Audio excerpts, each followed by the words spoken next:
crack it.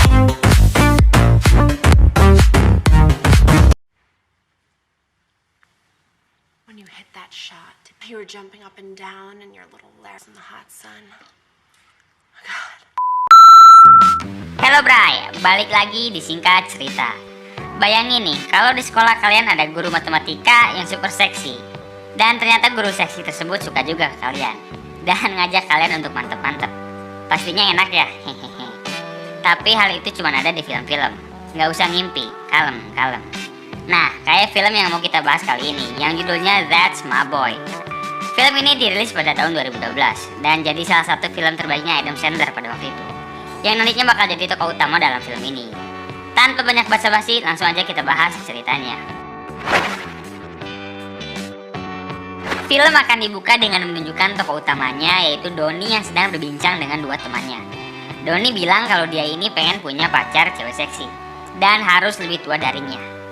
Di sisi lain, ternyata datang seorang wanita seksi yang aduhai, hehehe, yang tidak lain adalah guru Donnie sendiri. Dan si Donnie yang gak punya adab ini langsung ngegoda guru tersebut, yang menyebabkan si Donnie dapat hukuman. Tapi pas lagi dihukum, si Donnie ini bukannya dapat hukuman, tapi malah balik digoda sama gurunya ini. Sedap.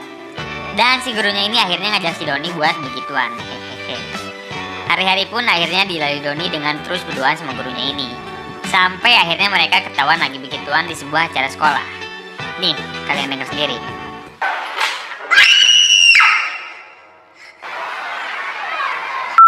Anehnya si Donnie yang udah ketangkep bahasa ini bukannya dapat hukuman, tapi malah dapat sambutan meriah dari para temannya. Emang legend orang. Akhirnya karena perbuatannya tersebut, guru Donnie ini disidang dan dapat 30 tahun hukuman penjara. Tapi ternyata si guru Donnie ini udah hamil, dan gurunya ini nyuruh si Donnie untuk selalu ngejaga dan ngurusin anak mereka selagi dia di penjara. Singkat cerita, scene pun berpindah pada 30 tahun kemudian. Di sini kita dilihatin Donnie yang udah tumbuh dewasa dan memiliki kehidupan yang suram, pengangguran, dan punya banyak hutang. Dan di sini pun Donnie memiliki tunggangan pajak sebesar $50.000. Dan jika pajak tersebut nggak dibayar, Donnie ini bakal dipenjara dalam waktu 1 minggu lagi. Si Donnie yang kebingungan pun akhirnya curhat ke temannya, si penaris seksi ini. Seksi.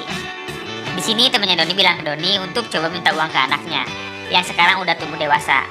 Dan nama anaknya ini Han. Diceritain kalau anaknya Donnie ini sekarang udah sukses dan bakal nikah dalam waktu 1 minggu lagi. Di sini, Donnie sebenarnya udah nggak mau untuk ketemu sama anaknya. Tapi akhirnya Donnie ini mau setelah dijanjiin $50.000 kalau dia bisa ngebawa anaknya ini ketemu sama ibunya.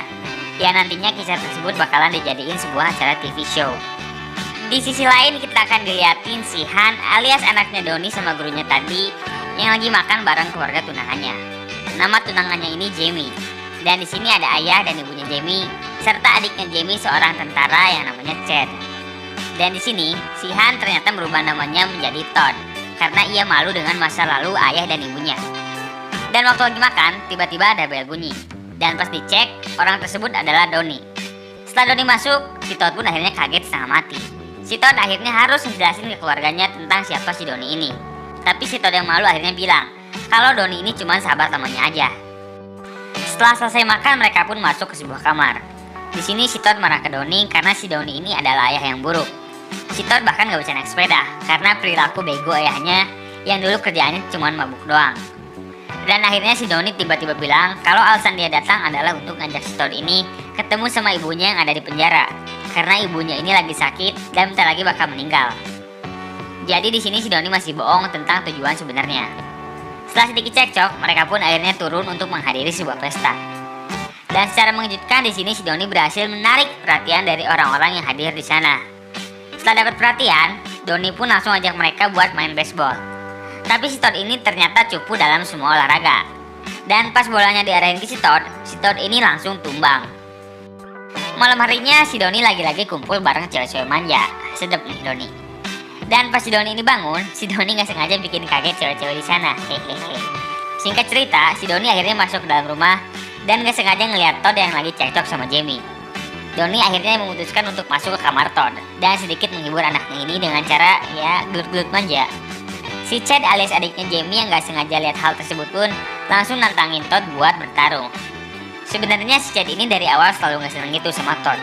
yang nantinya kita bakal tahu alasannya di akhir film. Singkat cerita, mereka pun selesai bertarung dan siap-siap untuk tidur. Bukannya tidur, si Doni ini malah nyiapin tisu buat mau begituan. Hehehe, lo tau lah. Dan kocaknya, si Doni ini pakai fotonya si Oma, alias neneknya Jamie. Ya gitu deh. Esok harinya, Todd dan keluarga pergi ke sebuah gereja untuk dapat restu nikah dari seorang pendeta. Tapi begonya, si Todd ini tiba-tiba emosi karena si pendeta ini salah ngomong, yang akhirnya terjadi pertarungan antara Todd dan pendeta tersebut. Dan karena si Todd ini cupu, dia akhirnya KO.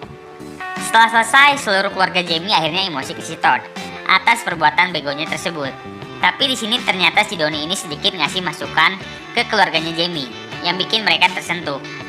Dan akhirnya Todd pun dimaafkan. Di sini si Todd kelihatan berterima kasih gitu sama ayahnya. Walaupun gak diucapin secara langsung, tapi hal itu bisa kelihatan dari gestur tubuhnya Todd. Singkat cerita, pernikahan pun dilanjutkan.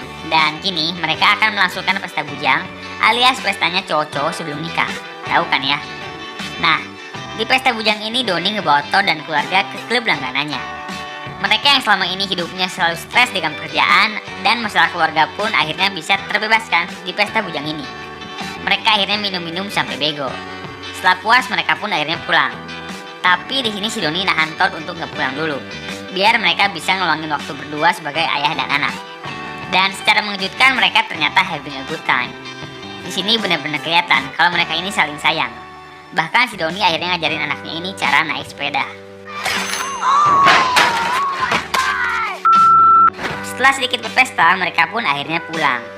Dan ternyata waktu si Doni ini mau tidur, dia udah ditunggu sama neneknya Jamie, yang tadi fotonya dipakai Doni buat gitulah. Hehehe. Si neneknya Jamie pun ngegoda Doni buat dan maka terjadilah. Esok harinya, setelah si Doni bangun, dia tiba-tiba dapat telepon dari si Todd, yang ternyata si Todd ini lagi dalam perjalanan buat ketemu ibunya yang lagi di penjara. Dan si Doni pun panik karena takut kebohongannya ini terungkap. Tanpa lama-lama, Doni pun langsung berangkat ngejar si Todd. Singkat cerita, akhirnya mereka pun nyampe di penjara. Dan tiba-tiba datang seorang cewek seksi yang aduhai, yang tidak lain adalah guru yang tadi kita lihat di scene awal. Dan mereka pun akhirnya ngobrol layaknya sebuah keluarga. Tapi waktu mereka ngobrol, tanpa diduga datang sebuah tim TV yang akhirnya ngasih tahu si Todd kalau ayahnya ini ngajakin Todd ke penjara cuman buat duit aja, bukan karena ibunya sekarat. Di sini Doni udah berusaha ngasih tahu Todd kalau dia bakal cancel duit TV itu karena dia benar-benar sayang sama Todd. Tapi si Todd yang udah terlanjur kecewa akhirnya pergi. Singkat cerita, si Doni pun akhirnya diusir dari rumahnya Todd. Tapi waktu Doni lagi beres-beres, dia nggak sengaja ngedenger suara Jamie yang lagi teleponan sama selingkuhannya. Nah, Doni yang gak mau anaknya ini diselingkuhin akhirnya ngasih tahu si Todd kalau Jamie ini udah selingkuh. Sayangnya si Jamie ngakunya kalau yang dia telepon ini cuman wedding planner aja yang ngurusin pesta nikahan mereka. Si Doni yang udah buat onar pun akhirnya bener-bener diusir dari situ. Si Doni yang hidupnya udah bener-bener hancur pun akhirnya nyusulin Jamie ke hotel, cuman buat minta maaf aja. Seenggaknya dia berharap bisa dimaafin deh. Tapi pas baru nyampe hotel, si Doni ini malah dengar suara sedep yang gak asing gitu. Nih, kalian denger deh. Si Doni yang penasaran akhirnya nyelinap masuk ke kamar tersebut. Tapi pas dilihat, si Jamie ini ternyata lagi sedep-sedep sama adiknya sendiri. Jijik sumpah. Di sini si Jamie beralasan kalau hal tersebut merupakan kebiasaan yang udah mereka lakuin sejak ABG. Nah, jadi ini alasan kenapa dari awal si Chad ini kelihatan gak suka gitu sama si Todd. Ternyata karena Doi cemburu. Tanpa banyak lama, akhirnya si Doni berniat kasih tahu Todd yang sebenarnya terjadi. Tapi akhirnya di sini si Jamie ngasih duit $50.000 biar si Doni ini bisa tutup mulut. Dan si Doni yang benar-benar lagi butuh duit pun akhirnya nerima aja ke duit. Singkat cerita, pernikahan pun berlangsung. Dan di sisi lain kita diperlihatkan si Doni yang lagi merenung di rumahnya. Dan setelah dapat sedikit ilham, si Doni pun akhirnya memutuskan untuk nyusulin Todd ke pernikahannya dan ngasih tahu sebenarnya apa yang terjadi. Gak lama setelah itu, si Doni pun akhirnya nyampe di sana. Dan di sini Doni jujur ke semua orang kalau dia adalah ayahnya si Todd. Di sini pun si Doni sekaligus ngancam ke Jamie untuk ngasih tahu ke Todd tentang apa yang udah terjadi semalam, atau Doni bakal ngasih tahu ke semua orang di sana. Akhirnya Tanpa pilihan lain, Jamie pun ngebisikin ke Todd tentang hubungan terlarangnya dengan Chad, adiknya. Dan akhirnya si Todd pun merasa jijik bersama semua orang di sana, yang bikin pernikahan tersebut batal. Akhirnya si Todd berterima kasih ke ayahnya ini karena udah nyelamatin dia dari cewek gak bener. Dan udah, bubar, filmnya udah beres. Nah, gimana nih filmnya? Seru dan menggugah bukan? Hehehe. Secara garis besar, film ini memiliki cerita yang cukup simpel, yaitu mengenai seorang ayah yang berusaha untuk menjalin kembali hubungan baik bersama anaknya dengan diselingi komedi-komedi dewasa. Walaupun film ini bukanlah film terbaik yang pernah dirilis, tapi film ini mungkin akan cocok untuk kalian yang menyukai film dengan genre komedi dewasa. Dan untuk kalian yang suka film-film semacam ini bisa langsung kasih like dan komen di kolom bawah. Sekian video kali ini dan goodbye.